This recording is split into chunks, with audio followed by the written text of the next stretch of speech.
మాలమాదిగలపై అవమానకర వ్యాఖ్యలు చేసినందుకు cine director Geethakrishna YouTube channel anchor పై ఎస్సీ ఎస్టీ అట్రాసిటీ కేసులను నమోదు చేయాలని దళిత గిరిజన బీసీ ముస్లిం క్రైస్తవ ఐక్యవేదిక నాయకులు డిమాండ్ చేశారు. ఈ సందర్భంగా గోపికృష్ణ దిష్టిబొమ్మను నాయకులు దగ్ధం చేశారు. జగన్నాథపురం ఘాటీ సెంటర్ నందు దళిత గిరిజన బీసీ ముస్లిం క్రైస్తవ ఐక్యవేదిక సభ్యులు ముగ్గుపేట బాపూజీ నగర్, కుంతిదేవిపేట, గోలీలపేట, వలందపేట దళిత నాయకుల ఆధ్వర్యంలో తెలుగు రాజ్యం యూట్యూబ్ ఛానల్ ద్వారా మాలమాదిగలపై అనుచిత వ్యాఖ్యానం చేసిన సినీ డైరెక్టర్ గీతకృష్ణపై ఎస్సీ ఎస్టీ అట్రాసిటీ చట్టం ప్రకారం శిక్షించాలని, ఆ విధంగానే అతను మాలమాదిగల గురించి తప్పుడుగా మాట్లాడుతున్నప్పుడు అడ్డుకోకుండా అతనిని ప్రోత్సహించిన యాంకర్ పైన సదరు చట్టం ఉపయోగించి శిక్షించాలని కార్యక్రమంలో పాల్గొన్న ప్రతి ఒక్క సభ్యుడు విన్నవించుకున్నారు. ఘాటీ సెంటర్ కు వచ్చి గీతకృష్ణ దిష్టిబొమ్మను తగలబెట్టడం జరిగింది. ఈ కార్యక్రమంలో దళిత గిరిజన బీసీ ముస్లిం క్రైస్తవ ఐక్యవేదిక సభ్యులు పేటల దళిత నాయకులు పాల్గొన్నారు. ఈ కార్యక్రమంలో భద్రం మాస్టర్, పలివెల నవీన్, షేక్ హుస్సేన్, సలగాల విజయ్ కుమార్, సిద్ధాంతపు రాజు, నందిని వీరబాబు, ఊబా శ్రీను, సాపే సుధాకర్ పాల్గొన్నారు.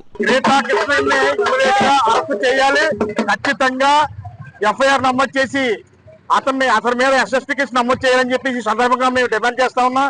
ఖచ్చితంగా ఖబర్దార్ గీతకృష్ణ, నీ ఎంత చూసేంత వరకు కూడా మాలమాదిగలు ఎస్సీలో ఉన్న 59 కులాలు కూడా నిద్రపోకుండా నేను అరెస్ట్ చేసేంత వరకు కూడా మేము నిద్రపోవని చెప్పి ఈ సందర్భంగా తెలియజేస్తా ఉన్నాం. దిష్టిబొమ్మను తగలబెట్టడానికి దళిత గిరిజన బీసీ ముస్లిం క్రైస్తవ ఐక్యవేదిక సభ్యులందరూ సిద్ధంగా ఉన్నాం.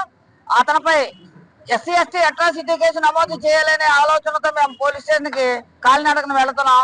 కాబట్టి ప్రభుత్వం కూడా దీనిపై స్పందించి గీతాకృష్ణపై ఎఫ్ఐఆర్ నోట్ చేసి అతను అరెస్ట్ చేసి మాకు న్యాయం చేయాలి, మా మనోభావాలకి ధైర్యం కల్పించాలని మనవి చేసుకుంటున్నాం.